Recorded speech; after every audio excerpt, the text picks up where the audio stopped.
Vriende, ek groet u in die wonderlike naam van Jesus Christus, ons troue verlosser en saligmaker. Hartlik welkom vanmôre by ons oggendoordenkings van Uit die Woord Digitaal. Ek is Dominee Adrian Swart en dit is my heerlik om vanmôre in die begin van hierdie nuwe dag by jou aan te sluit. Kom ons luister na die Here se woord vanmôre uit Jeremia hoofstuk 1. Ons lees vers 4 en vers 5. Die woord van die Here het tot my gekom.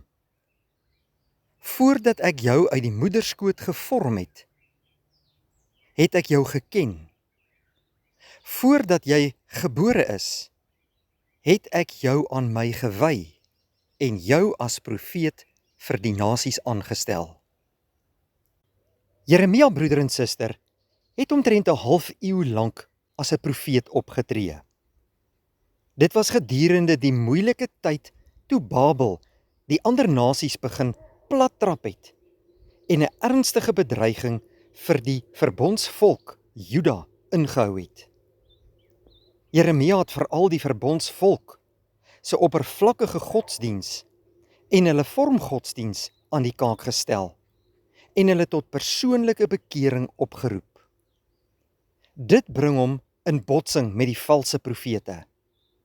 Hulle bring 'n boodskap van hulle self, wat hulle self uitgedink het, en praat die volk na die mond en verkondig vrede en voorspoed. Die volk wou hulle egter nie bekeer nie. Selfs van hulle eie afgodsdiens wou hulle nie bekeer nie.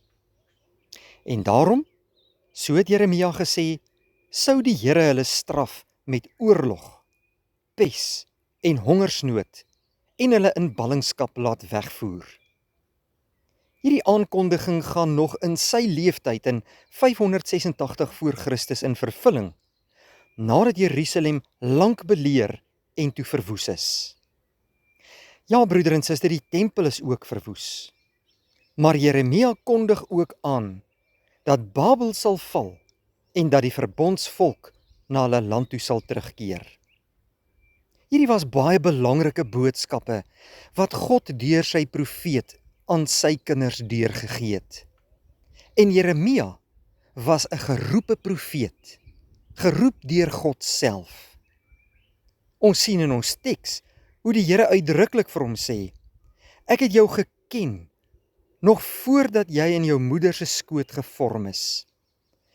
Nog voordat jy gebore is, het ek jou aan my toegewy en jou as 'n profeet vir die nasies aangestel." Dit was sy taak, dit was sy roeping, en Jeremia het dit met geloofsvertroue aangepak en gedoen. Jeremia het 'n roeping teenoor al die nasies en die koninkryke gehad, en moes afbreek, uitroei, vernietig, platslaan, bou en vestig, volgens Jeremia 1 vers 10. En hy het hierdie taak baie moeilik gevind, maar hy kon hom nie daaraan onttrek nie, want dit is nie sy woord nie, maar God se woord. Hy het besef, al was die taak hoe moeilik, dit was God se opdrag en hy moes dit uitvoer. Die Here sou ook die regte woorde in sy mond lê en hom bystaan en hom krag gee om hierdie taak suksesvol uit te voer. Broeder en suster, ek en jy is ook geroepenis van die Here. Ek en jy het ook 'n roeping, 'n opdrag en 'n taak. As jy nog nie weet wat dit is nie, moet jy tot die Here bid en dit van hom vra, dat hy dit aan jou duidelik sal maak. Daarna moet ek en jy met volle geloofsvertroue hierdie taak aanpak en uitvoer. In die wete, ons is besig om vir die koning van die konings te werk en ons roeping hier op aarde na te kom. Mag hierdie dag vir jou baie geseënd wees. Kom ons maak hierdie boodskap ons eie, ons pas dit toe in ons lewe en ons gaan lewe gehoorsaam tot eer van die Here. Kom ons bid saam. Vader, baie dankie dat ons vanmôre kan stil word in 'n nuwe dag voor U, ons God en Vader en Koning. Dankie vir alles waarmee U ons seën, Here. Dankie vir goeie gawes en U genade wat vir ons genoeg is en die hand van liefde oor ons. Dankie dat U ons elkeen by die naam ken, dat U nog voordat ons gebore is al geweet het wie ons sou wees en wat ons taak en roeping sou wees.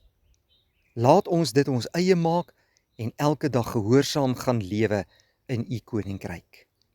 Seën vir ons hierdie mooi dag, lei behoed en bewaar ons en vul ons harte met U vrede. In Jesus naam vra ons dit. Amen. Dankie vriende, 'n mooi dag.